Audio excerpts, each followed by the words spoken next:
Okay, it's about close to 40 years ago when developing countries, Nigeria inclusive in the early 80s, started what you call import substitution, trying to reduce the import of foreign goods into various countries. Of course, we went into the structural adjustment program and the discussions around the IMF back then. Since then, we've seen various attempts by various administrations here in Nigeria trying to control import of goods into the country.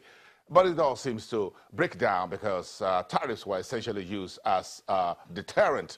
Then 2 years ago, the central bank seemed to think something different and said, could we just use foreign exchange market as a basis of reducing imports and ratchet up on our local production? Let's get this conversation that's on the street. It was 2 years ago, July 2015, that the ban of foreign exchange use from the market locally for 41 items. That was one of the most noisy policies of the Buhari's administration. I just looked at the things a little bit quiet 2 years down the line. So let's step back and look into the future with Uche Uwaleke, who is an associate professor in charge of banking and finance at the Nasarawa State University, is live to us from our Abuja studios. Dr. Uwaleke, good morning. It's good to see you here on the program.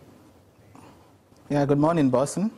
Thank you. Now, let's go back a little bit. I'm sure I don't need to say this, but of course, both of us were old enough in the 80s when the import substitution policy started. And I remember part of it, wheat was banned at a particular point during the military era in Nigeria that the government back then said everybody should go back and we can produce wheat locally or produce at least maize and stop forking out our foreign exchange money to bring wheat from other parts of the world. Now, take us back through that time, and what are your thoughts as an academic?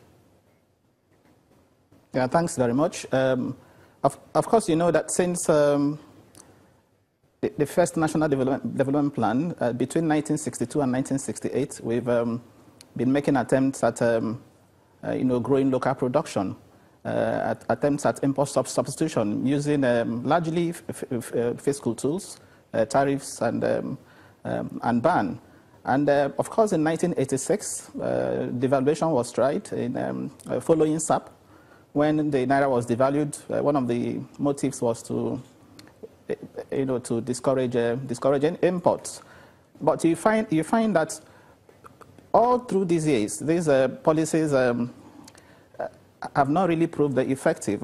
No thanks to the porous borders, as well as policy somersaults, such that in 2015, data from the Ministry of Agriculture with respect to rice, for example, said the demand for rice reached 6.3 million metric tons, while the supply was 2.3 million metric tons. So you find a huge demand-supply gap of about 4 million metric tons that was met, through importation. Okay, you could say the same for tomato. You could say the same for many of these items. Okay, and that was what prompted the intervention in 2015 by the central bank.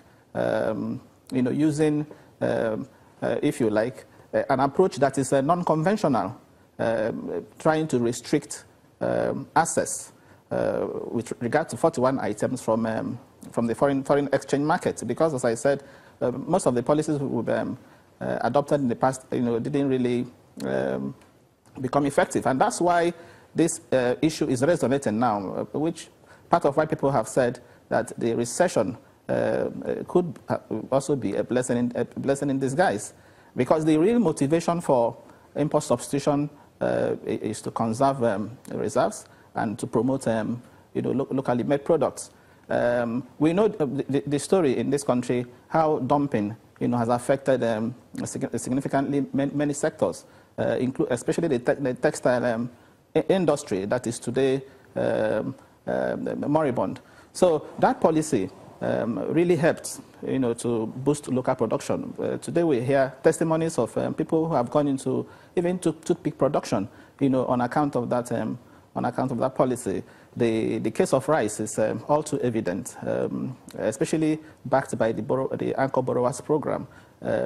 We also have cement and the rest of them. So it is one policy that I feel, until we get to a point where you could say these products are in a position to compete with foreign goods, is one policy I feel should be sustained. And let us also bear in mind that several countries have gone through this same path, developmental stage. Even developed countries, at one point in time, try to also protect their industries before they became, competitive. I refer you to, a study done by Dr. Chang. Dr. Chang, a Korean economist, that did a study that was published in 2002, and he took his title from a previous study by Friedrich Leach. Friedrich Leach did his work wrote about the 19th century, 1840, where he was saying that British push at that time to get developing countries to adopt free trade policies, amounted to kicking away the ladder, because Britain had used those protective policies to get to where they were. So what Chang did in his book was to take that argument, a notch further, to show that even America, at one point, especially in the 20th century, tried to also protect their local industries. As a matter of fact, America didn't really open up to the world until after the Second World War. The same ditto for Britain. And even the emerging economies, India, for example, adopted the import substitution strategy until 1991, when the strategy was was suspended.